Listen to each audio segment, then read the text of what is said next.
But that all had something to do with it. This has just been a tremendous fit for a great experience in Denny's and I made a lot of frequently, maybe permanently retire someday too. Someone who's really grown attached to this area.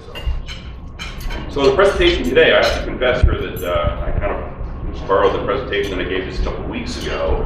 The Washington Public Ports Association had their annual meeting in Seattle, and each year they asked 3 ports to give a report on what's happening with their port. So we were selected this year, so I'm kind of cannibalizing this report. I'm going to motor through some things that are pretty obvious to all of us, but it's a good framework for talking about what's happening at the port.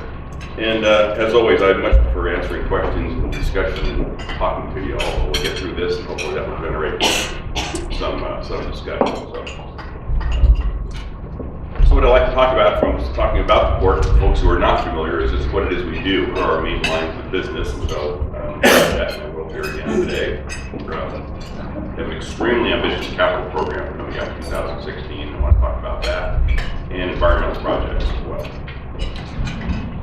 Okay, again, for our lines of business, this port, unlike most ports in the state, is involved in all major lines of business that ports are authorized to do in the state. In fact, I kind of used that as a trivia question during my presentation in Seattle a couple weeks ago. Of the 76 port districts in the state, how many of them are involved in all, really just 4 primary lines of business: marine terminals, marinas, airports for aviation, and industrial development, rental properties.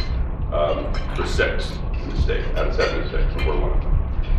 It shows how diversified we are, and that this previous commissions and communities have taken full advantage of the authorities that ports have. So we have marine terminals, airports, rental properties, marinas, and then a new line of business we're characterizing as marine trades, just getting the kind of building we think it deserves going forward. And we operate on a log yard, which is unique as well. So marine terminals, this is a photograph of the vessel at Terminal 3, our primary cargo dock, loading logs. That is still the only export cargo that we handle. It is still a very viable trade. It's declined somewhat this year from last year, which was a record year since the log trade resumed in 2010. So still a very important trade to us. It all depends on the demand for in China for U.S. wood products. So that fluctuates somewhat, but it's still projected to be fairly strong, at least for the next few years, and we hope to take advantage of that. Log exports, if you did not know, sometimes it has been controversial in the past, but logs can only be exported from private lands. There's no public timber involved. There's no federal timber, no state timber. It can only be privately held timber that can be exported. This photograph was taken last year, actually, with a drone. Some of these photographs you're going to see here were taken with a drone here in town. Way to get a shot. Terminal 1, you see a fuller tanker here, vessel alongside Terminal 1. It's been a great business for the port since it kind of repurposed this facility to accommodate tankers that are involved in the Alaska petroleum trade. They come in here for topside repairs. By that we mean repairs that they can't undertake themselves, either at anchor or at sea, but aren't so serious enough where they have to go into a shipyard. So Port Angeles represents a great option for them. Employs a number of folks here in town, bigger shipyards is here, has a facility here to provide service to these vessels. So it's a great line of business for the port. Another shot of Terminal 1 here, older resolution alongside. Pretty impressive boats. Shouldn't call them boats. If anybody should call them boats, ships. Okay, airports. Our new freshly painted sign of William R. Fairchild International Airport. You've been out there in the last couple of years, you notice the paint was kind of chipping off that, and nobody was really seeming to care. But with the advent of the great news and new service from Seaport Airlines, we're sprucing the place up a bit. So Seaport will start service, as many of you know, around March 1, 2016. 5 daily non-stops to CPAC. A lot of effort went into that, a tremendous community effort, not just in this community, but the whole county. We put our best foot forward and demonstrated to Seaport that we really want to see them here, and we're committed to supporting that service. And they reciprocated, and you can see the huge potential here for this airline. So they announced new service to Port Angeles and Moses Lake all at the same time, with new service to CPAC. So 5 daily non-stops. You can actually go online and book right now if you want to go on their website, Seaport Air. And they've got some specials going on. So at the present time, service will start on March 1. There is not TSA security security at Port Angeles Airport. But we're working toward that. We know that that's going to be a huge plus to be able to offer through security services here, so we can go right into the security area and see that. TSA is not obligated to do that for an airport this size or for airplanes this size, but we're in touch with their offices and along with our congressional delegation, Senator Cantwell's office, to see if we can find some way to provide that service either here in Port Angeles or an expedited service in CDAC. So there's a couple of options we're pursuing right now. We know that's a huge need. It may not be in place by March 1, but we're certainly mindful of the importance of getting that security service here at Port Angeles. So working toward that. So March 1. Also in connection with the airport is our master plan update. This depicts issues, and I'm sure most of you have read and heard about for the last several years. We approached Fairchild on runway 26. Those trees there are Lincoln Park trees, and they have been identified in the past. Certain of them have been encroaching into the airspace and have been removed selectively over a number of years. But ultimately, we'd like to see a permanent solution to this matter, because trees will continue to grow, planes will continue to land, and as they continue to grow, the effective runway length will continue to be shortened by the FAA. It already has been shortened, as we call it displaced threshold, from 6,400 feet to 5,000 feet. Now, that does not create a problem for Seaport Airlines. It's not an immediate issue, but over time, it may very well become an issue. So in order to for the FAA to evaluate the options there, they required that the port update its master plan. Pretty huge project, as you can see there. Nearly $600,000. FAA pays for 90% of that. The state DOT 5%, and the port will pay for the other 5%. That process is just now getting started. There'll be an open house in January 21st. You can follow that on our website. There'll be a study advisory committee that's been formed to assist us with that. These things just all take time. We're now looking at mid-2017 for that master plan to be complete. And then that will then trigger an environmental assessment to determine what the best options are for the trees, and that we're being told will take yet another 18 months. So I'm sure our staff is going to really try to abbreviate that process. We're a little disappointed in just how long that will take. But that's the process we're into. So I encourage you to stay involved in that process, and hopefully it will result in a great outcome for the port ultimately. And we do have another airport, CQ, if you didn't know. So I just got to conclude that in all our presentations. So. Rental properties, that's another important line of business. This just happens to be the composites manufacturing campus up here at the airport. That building down there to the lower left there, that is the site of the new composites recycling technology center. That project is underway right now. We'll talk more about that. The longer building up on top, that's Westport's cabinet plant. All their interior work is done for the Westport guys. Probably you've read that we're going to be relocating that facility to the old Walmart building here in Port Angeles, so that facility will become available at some point next year. And it will be an opportunity for the port. We're sorry to lose Westport as a client or a tenant, but they're staying right here in the area, so hopefully we'll find another great tenant for that. And we have another, called the Airport Industrial Park, adjacent 28 acres for industries. Boat Haven, and all well known to most of you. One thing I might point out here, that old blue ship loader you see there in the upper left, it's been there for a long time, not doing anything for a long time. Something of an eyesore perhaps. It's slated to come down next year, so we're going to hopefully get the right kind of water rate in here to be able to get that down. So that is because it works for next year.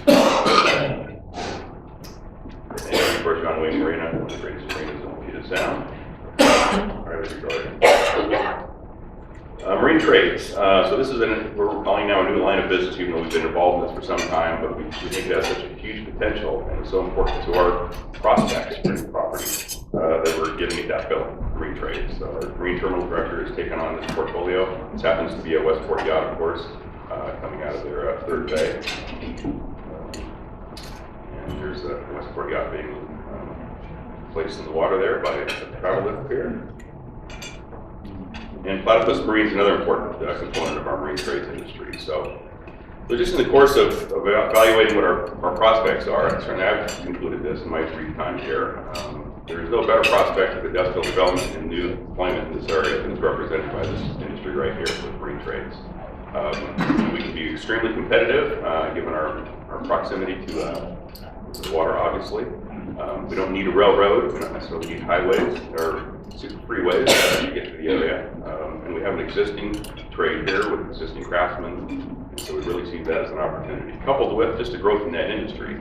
If you're familiar with the Alaskan fishing trade at all, that entire fleet is in need of what they refer to as recapitalization or replacing. That's all about 30 years old now. And so there's going to be a tremendous push to recapitalize the Alaskan fishing industry.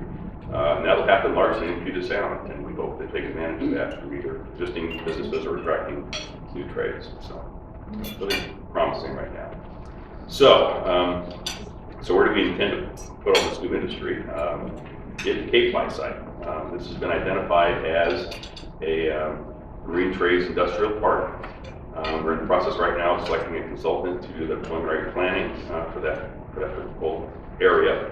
What you see right here is the cleanup project. We'll talk more about the cleanup here in a little bit, but just wanted to identify this area as ideally situated to accommodate marine trades. It's proximity to the water, to the travel lift pier, and so we're very optimistic that we'll have a lot of interest in that site for not just one company, but hopefully several. The entire industrial park is devoted to the marine trades. The log yard, this is actually not an accident. I think it is. This is how we put logs in the water. We have front-end loaders that we do rafting operations. So interesting operations. Here you see on the other side of the boat haven there. We handle some logs for export, but also for domestic. We, for example, handle hardwood logs coming over from Skagit County by barge and going up to PA hardwoods. We also handle fir logs going from Sierra Pacific over to their mill in Burlington. So that log yard helps support a number of local industries beyond just the export side. So interesting operation. And we also load logs for export into containers. And so this operation would be loading containers being loaded aboard ships in Seattle or Tacoma. So it's just another market for our local timber producers. Okay, capital projects for next year. Talk about our Terminal 1 improvements, the West Boat Launch Ramp, Cape Fly site redevelopment, and the CRTC that you mentioned at the outset. Okay, Terminal 1 improvements. This is not the most glamorous capital project, but very important. That Terminal 1 facility is where we berth the tankers that are here for repairs. That facility was built in 1927, so that's the first terminal built in the port. This is not uncommon. Most ports in the state, the ones I came from as well, they were established in the 20s, and they have terminals that date back to that time. They were built extremely well, with tremendously sized timbers, but still it's showing its age and is in need of some renovations and some improvements to carry us into the next few decades. So very fortunate to obtain an Economic Development Administration grant from the federal government, $1.5 million, coupled with $3 million of our own. And that project is underway right now. So we'll be able to ensure that facility stays viable for a lot of years. Hope you're admiring the flower pots there out front. Those were put in when we started having cruise ships. And so we're about the selection of the flowers. I guess that's just responsibility. So very nice. I've never seen that in a marine terminal, by the way. It was a nice touch. The West Boat Ramp, this contract was just awarded here last week as well. What we'll be doing there, we'll be replacing all those piling, and the ramp itself will be completely rebuilt with precast concrete panels and a much safer facility. Fortunate to receive a state grant of $300,000 coupled with our own funds. And the project came in at about so our exposure may be limited to around $300,000. So that contract was just let. Work will start on that right away. A number of people ask about the floats, why they aren't there year round. It's because of the weather. We can't leave those floats in the wintertime. They get all beat up with the weather, so they have to come out. And so we refer folks, of course, to the ramp out on the book for the wintertime. Okay, this was a nice event here a few weeks ago where we dedicated or broke ground on the Composite Recycling Technology Center. Recognize a few faces there. Third from left there is Luke Robbins, President of the College, Congressman Kilmer, Governor Inslee, Commission President Jim Hallett. Jennifer States, our Director of Business Development there, with trouble kind of blocking her face. So this is a really unique undertaking, enterprise for a port to become involved in this. Although ports are doing more things like this, where they're kind of pushing the envelope a bit in their authorities to really set the table and try to make something happen in terms of creating new industry. I was at a Port Directors Conference in Walla Walla a few months ago. Went up and toured the Port of Columbia, if you don't know where that is. It's just up the road from Walla Walla. And they have a very unique space that they've created to promote new industries and agriculture and food related kind of makers space is what it's called. And this is what this is intended to do. We've kind of identified an opportunity and a niche here to recycle all the composite material that's not used in the aerospace industries in Seattle. This is all being landfilled today in tremendous quantities. And so those industries have a huge interest in seeing this get not landfilled and used for anything else. So we're going to have a good supply of recyclable material that can't be used in aerospace parts again, but it can have a number of other applications. So we're creating a space. We've established its own nonprofit corporation, which will be managing the center. Peninsula College will have a training center located within there. And we're going to have equipment and facilities and personnel there to identify opportunities in composite recycling. And hopefully that will generate ideas and industries to locate nearby. So really unique undertaking, and I'm excited to see that underway. And that contract is also left with completion of that building. Just a shell right now. It was done by the port a few years ago for future industry. So they'll be completing that building now. Same contractor, by the way, is doing the build on it. Ron is out of Aberdeen. Okay, this is the funding. We're very fortunate. Great kudos to the staff and congressional delegation for helping us with various funding. Another EDA grant. My interest, as a side note, I've been familiar with the Economic Development Administration throughout my entire career in the port industry. I've never even heard of a port actually getting one of those grants until I came here. Who had the EDA grant for Terminal 1 and had $2 million for this. So kudos to the staff for putting that together. The State Clean Energy Fund is donating $1 million by a grant program to promote this. This is all related to identifying opportunities for clean energy. The county's Opportunity Fund, much appreciated, recognized the value here for $1 million grant out of the Opportunity Fund. And for $500,000, the port will be contributing additional operating funds to get it started. So again, really unique undertaking, and looking forward to how that shakes out in the future. That's the building as it appears today. The interior is of course, not completed, and that's what we'll be getting done here in the next few months. So it'll be done around April, May timeframe. Okay, environmental projects. I really wanted to touch on this, mostly in connection with that port association I was mentioning, because it's a large topic amongst all the ports, is the importance of getting these projects done and how they're being funded. It's a real challenge for a lot of ports. We're under obligations to do some site cleanups. There's a state grant program that funds these cleanups, and that fund's being depleted rather sharply. And so we're struggling a bit to how these projects are going to happen, but let me just touch on each one. Okay, the Cape Fly cleanup is the one that's furthest along and one of the most exciting and fun to work on. Total cost $7.5 million for the cleanup. At the time I made this presentation a few weeks ago, we had been advised that we had a $1.5 million state grant. That's MOTCA, that's the acronym of the state program. I was advised last Friday that number is now $240,000. So just like that, we had to cut back on the funding. So that balance will have to be made up by the port. We have other options that we're going to be pursuing through insurance and other responsible parties. So, but at the outset, the port is going to have to advance those funds. Of course, that's just a photograph of the staff coming down. Some of you were around for that, I'm sure. So there's the aerial photo, again taken by a drone of the cleanup just a few weeks ago. I thought it was kind of interesting, the storyline with this cleanup, that the backfill material, filled in after contaminated material was removed, was crushed concrete came out of the Elwha Dam removal. So that's why that inset there of the Elwha Dam is being demolished. And it's pointing to the arrow of the gray pile there, which is crushed concrete, which is going back into the site. So that was an interesting story. So the news about this project is we did not quite get it done before rains started. So all the contaminated material has now been removed, 52,000 tons trucked to Oregon. And so what's left is to backfill with clean material. And we just had an extraordinarily wet November. We have to get the right compaction for that material. So it's going to have to wait until the summer to do just about another 3 weeks of work left to go, but we just didn't get it done. So hopefully next summer, when it dries out, we'll get the rest of the clean material in and we can move on with that redevelopment. Just another photograph taken probably a few weeks later. Great depiction of the log yard to the upper right there. That lease is now terminated. Logs are gone, and so that will all be part of that Marine Trades Industrial Park.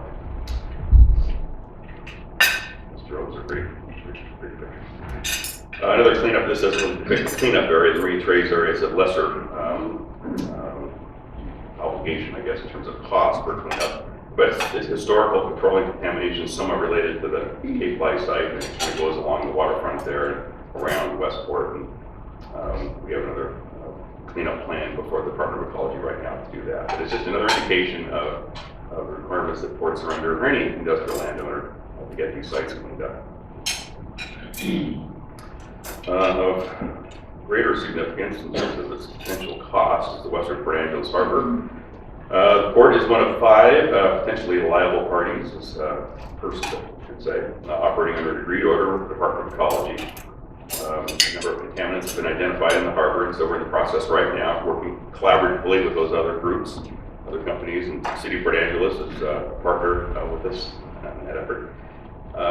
To work towards a feasibility study to identify what is the best cleanup method, and so it's a very slow process, complicated, and potentially extremely costly, but we're all committed to getting it done. It's just out there as a remaining liability for the community to get that cleaned up. But I could not venture a guess as to how long it may be. We're probably a couple of years away from having a cleanup plan even approved. Stormwater improvements, and again, not the most glamorous capital project, but if we're going to stay in business, we have to make improvements to our stormwater collection methods and management. We have 2 major areas, the marine terminal side and the log yard side. These dollar amounts are staggering for us. We expect to spend $1.4 million next year, but over the life of all the improvements over the following 3 years, $7.6 million. So that will go a long way.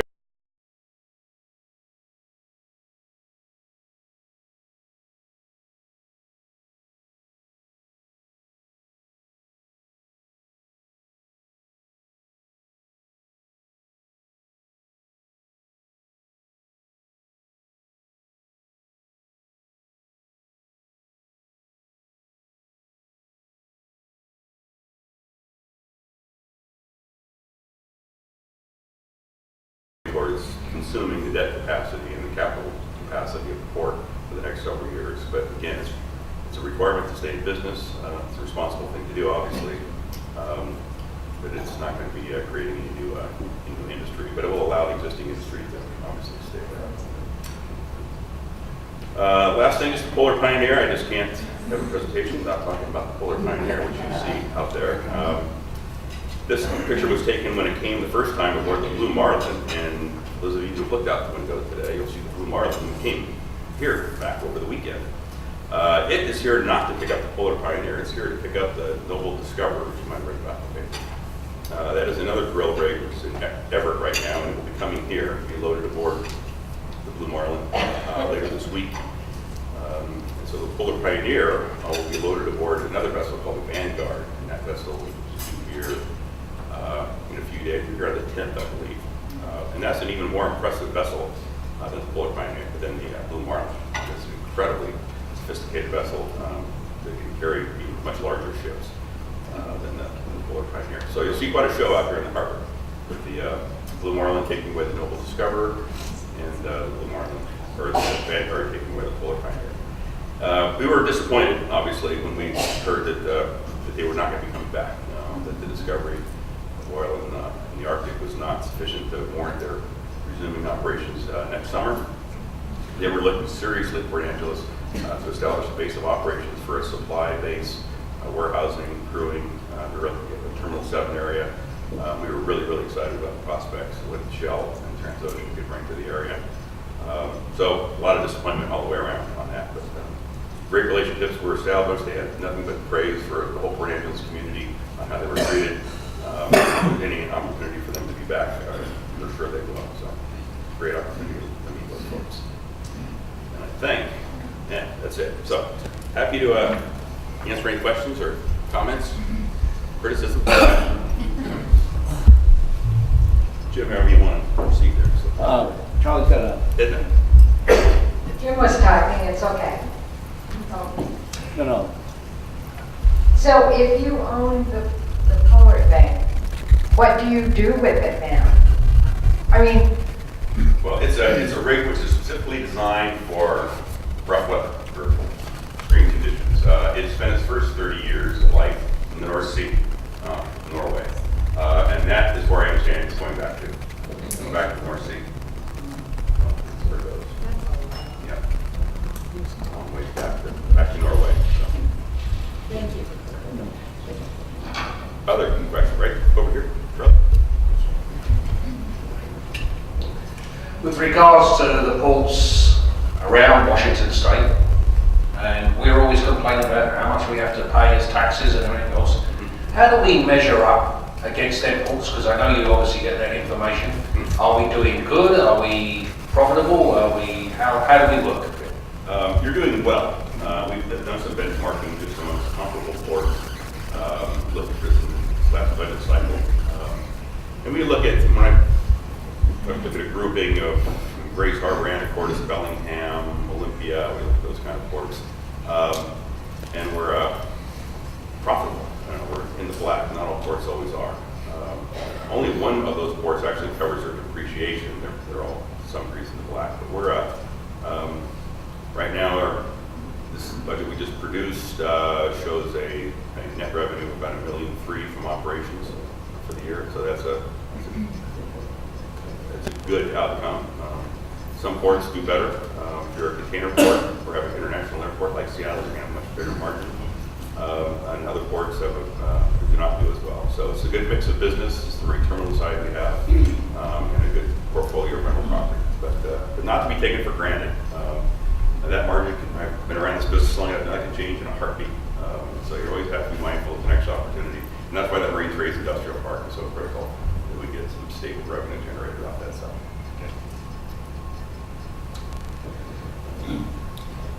Has the Polar Pioneer and oil platform brought some new attention to Port Angeles and opportunities for marine trades? I think you just have to look at that as, all publicity is good. Somebody said that once, and this has been great. I don't know how many of you saw the Business Week article on Shell's Arctic explorations a few months ago. And what was the two-page photograph featured in the middle of that article was the Polar Pioneer at Port Angeles, getting clearly identified as such. You just can't buy that kind of publicity. It's all good. So it's exposure for the area. Shell and Transocean now know, they didn't before, Port Angeles is what we have to offer. A lot of the others, and the other suppliers, and everybody associated with that operation can see where we are and what we have to offer. So you just have to believe that's all positive.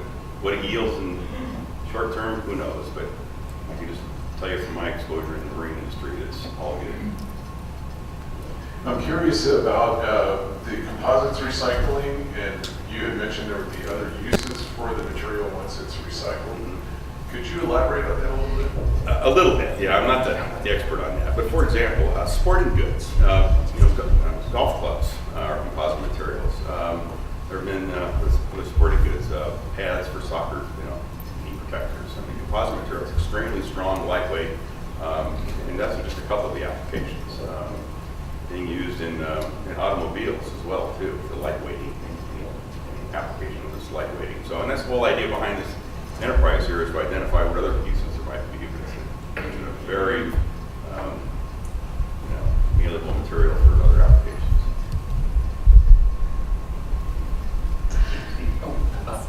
I'm sorry.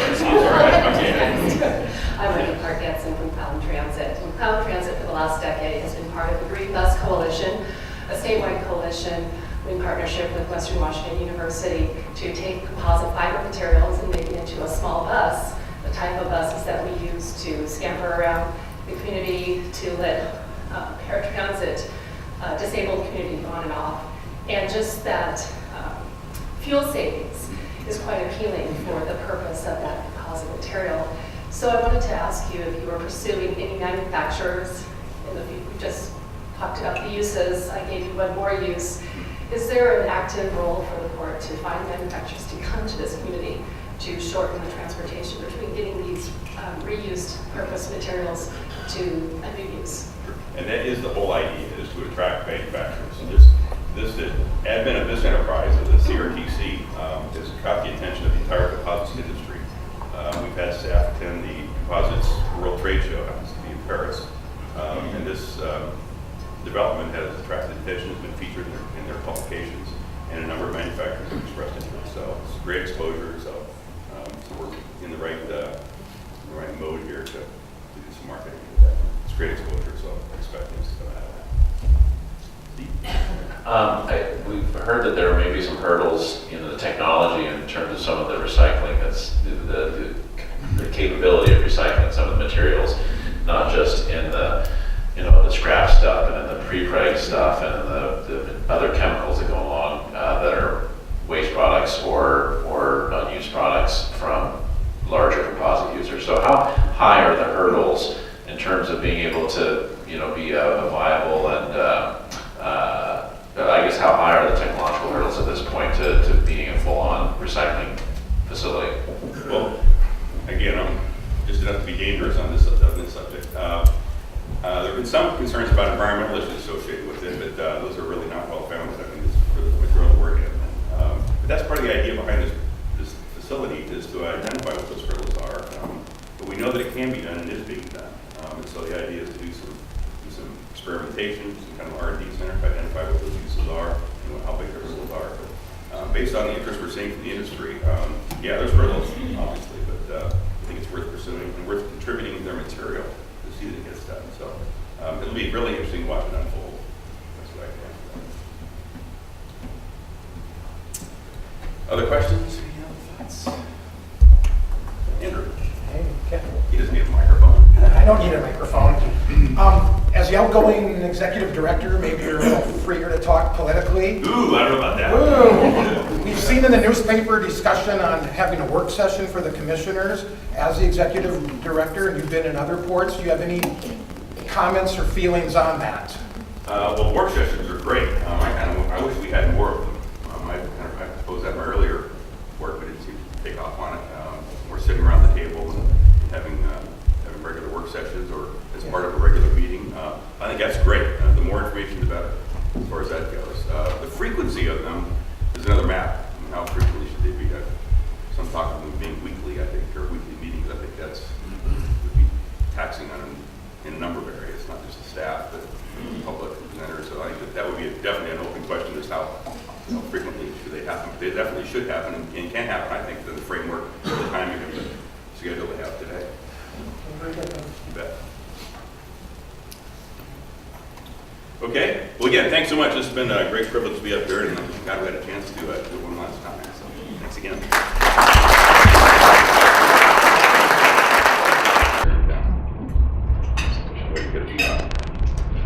Terminal 1, you see a puller tanker here, vessel alongside Terminal 1. It's been a great business for the ports. It's to kind of repurpose this facility to accommodate tankers that are involved in the Alaska petroleum trade.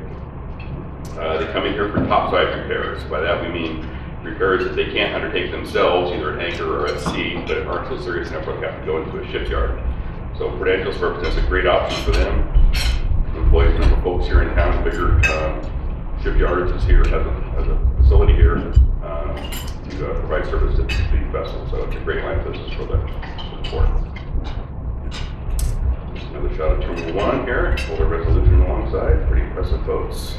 You shouldn't call them boats, if anybody can call them boats, for ships. Okay, airports. Our new freshly painted sign of William R. Fairchild International Airport. Been out there in the last couple of years, you notice the paint was kind of chipping off that. Nobody was really seeming to care, but with the advent of the great news and new service from Seaport Airlines, we're sprucing the place up a bit. So Seaport will start service, as many of you know, on March 1, 2016. 5 daily nonstops to CPAC. A lot of effort went into that, a tremendous community effort, not just in this community, throughout the whole county. Put our best foot forward and demonstrated to Seaport that we really want to see them here, and we're committed to supporting that service. And they reciprocated, and you can see the huge potential here for this airline. So they announced new service to Port Angeles and Moses Lake all at the same time, with new service to CPAC. So 5 daily nonstops. You can actually go online and book right now if you want to go on their website, Seaport Air. And they've got some specials going on.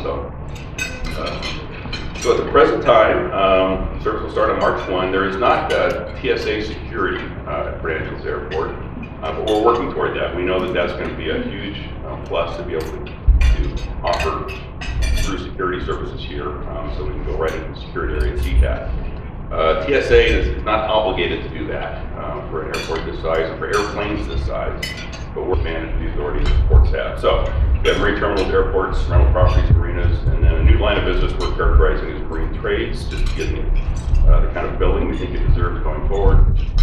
And we operate a log yard, which is unique as well. So marine terminals, this is a photograph of the vessel at Terminal 3, our primary cargo dock, loading logs. That is still the only export cargo that we handle. It is still a very viable trade. It's declined somewhat this year from last year, which was a record year since the log trade resumed in 2010. So that's still a very important trade to us. It all depends on the demand for in China for U.S. wood products. So that fluctuates somewhat, but it's still projected to be fairly strong, at least for the next few years, and we hope to take advantage of that. Log exports, if you did not know, sometimes it has been controversial in the past, but logs can only be exported from private lands. There's no public timber involved. There's no federal timber, no state timber. It can only be privately held timber that can be exported. This photograph was taken last year, actually, with a drone. Some of these photographs you're going to see here were taken with a drone. And as always, I much prefer answering questions and discussion and talking to you all. We'll get through this, and hopefully that will generate some discussion. So what I'd like to talk about from talking about the port, for folks who are not familiar, is just what it is we do, what are our main lines of business. And so that we'll hear again today. We have an extremely ambitious capital program coming up in 2016. I want to talk about that, and environmental projects as well. Okay, again, for our lines of business, this port, unlike most ports in the state, is involved in all major lines of business that ports are authorized to do in the state. In fact, I kind of used that as a trivia question during my presentation in Seattle a couple weeks ago. Of the 76 port districts in the state, how many of them are involved in all, really just 4 primary lines of business: marine terminals, marinas, airports for aviation, and industrial development, rental properties. There's 6 in the state out of 76, and we're one of them. It shows you how diversified we are, and that this previous commissions and communities have taken hold.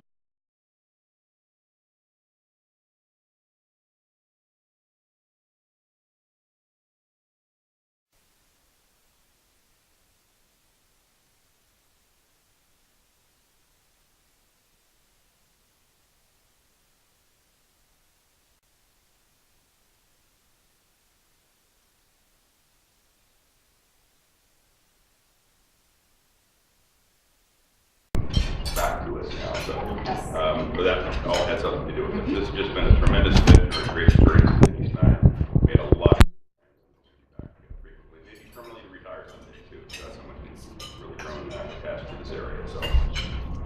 So the presentation today, I have to confess here that I kind of borrowed the presentation that I gave just a couple weeks ago. The Washington Public Ports Association had their annual meeting in Seattle, and each year they asked 3 ports to give a report on what's happening with their port. So we were selected this year, so I'm kind of cannibalizing this report. I'm going to motor through some things that are pretty obvious to all of us, but it's a good framework for talking about what's happening at the port.